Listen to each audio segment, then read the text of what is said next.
I was standing in the hospital room when he pointed at me and said, "I want her." Not the woman his mother chose. Not the perfectly polished Korean socialite sitting beside her. Me. The African nurse who'd just handed him a glass of water. His mother's face went white. The fiancé's smile cracked like porcelain. And I wanted to disappear. If you love Afro Korean love stories where women rise with dignity, subscribe and stay with me. Because what happened next? I still can't believe it myself. I was just a nurse.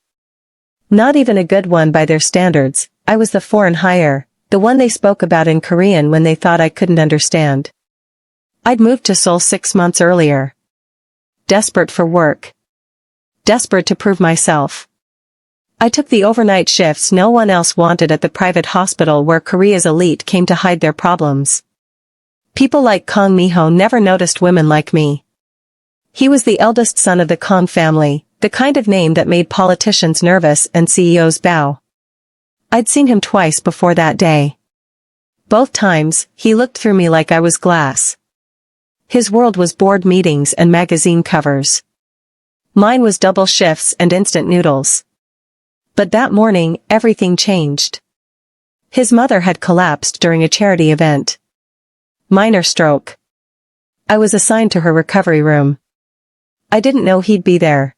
He walked in while I was checking her tall, sharp-suited, with eyes like winter. "Who are you?" he asked in English, crisp and cold. "Her nurse." "I didn't ask what you do. I asked who you are." I looked up. His gaze was unsettling, not cruel, but calculating.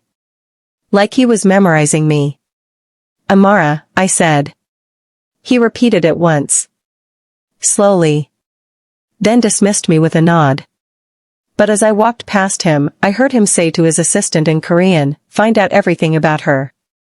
I wasn't supposed to understand that. That was the moment I realized he wasn't looking at me by accident. The next day, his fiancée arrived. Lee Seo-yeon. Daughter of a media conglomerate.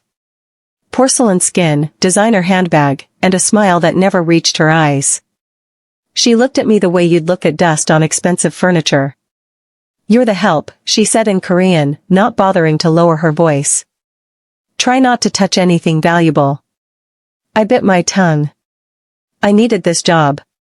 But then his mother woke up. She saw me first, and frowned. "Mi-ho," she said weakly, "get rid of her. I don't want that kind of woman near me."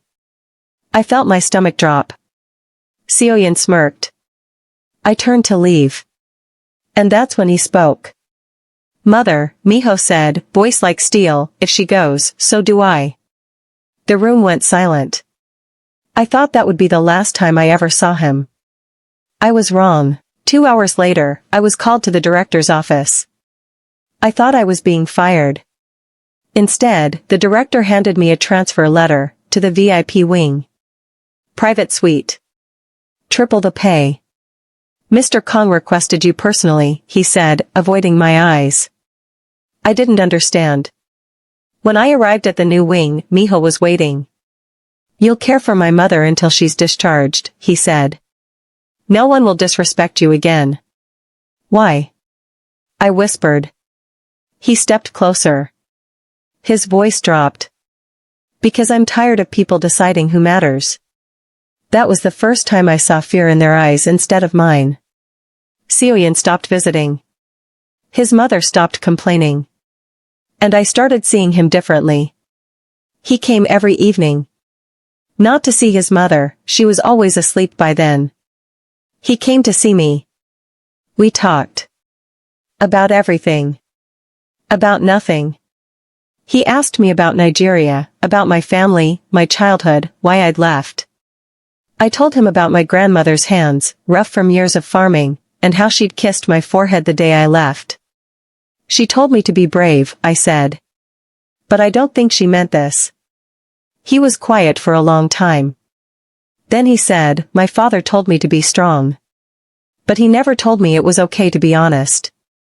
For the first time, I saw past the air. I saw a man carrying a weight he never asked for. And something in my chest cracked open, then the article dropped. Kang Miho spotted with foreign nurse, trouble in paradise? There was a photo, blurry, but clear enough. Him leaving the hospital. Me walking 10 steps behind. It was enough. His mother called him home. Seoyeon's father threatened to pull business ties. The board demanded answers. I was summoned to his office. He stood by the window, staring at the city like it owed him something. They want me to deny it, he said quietly. Deny what? I asked. We haven't done anything. He turned. And then he said something that changed everything. That's the problem. I can't stop thinking about you, he admitted. I've tried. I've told myself 100 reasons why this is impossible. My heart was racing. Then why are you telling me this? Because I'm tired of living a life someone else designed for me. I wanted to reach for him. To believe him. But I knew better. You'll choose them, I said softly. People like you always do. His jaw tightened. People like me? Rich. Powerful. Protected, I said. Your world doesn't let people like me in. Not really. He stepped closer. Then let me prove you wrong. But I was too afraid to believe him. I left the hospital that week. I couldn't stay. Not with the whispers. Not with the cameras. Not with the way his mother looked at me like I'd stolen something that was never mine. I took a job at a clinic across the city. Smaller. Quieter. Safer. I told myself I'd done the right thing. But every night, I reached for my phone. And every night, I stopped myself. He didn't reach out either. I told myself that meant it was over. But 2 weeks later, I saw the news. Kang Miho steps down from board position, engagement called off. My hands shook. For the first time, I walked away, even though it broke me. But he didn't let me stay gone. He found me. It was raining. I was leaving the clinic when I saw him standing by the gate, soaked, no umbrella. What are you doing here? I asked. Choosing you. I shook my head. You don't know what you're giving up. I know exactly what I'm giving up, he said. A life where I'm never happy. A company that doesn't need me. A family that only loves me when I obey. He stepped closer. But I don't know what I'm gaining unless you let me try. They'll hate me, I whispered. Let them. Your mother will learn to live with it. I was crying now.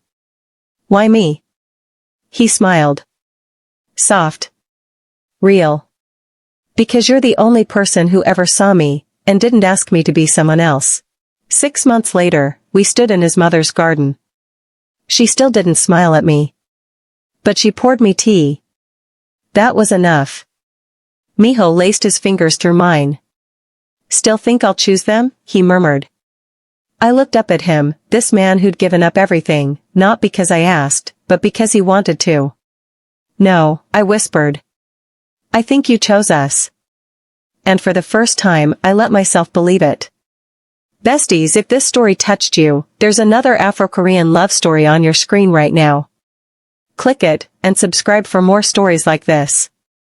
Because love doesn't ask permission. It just chooses.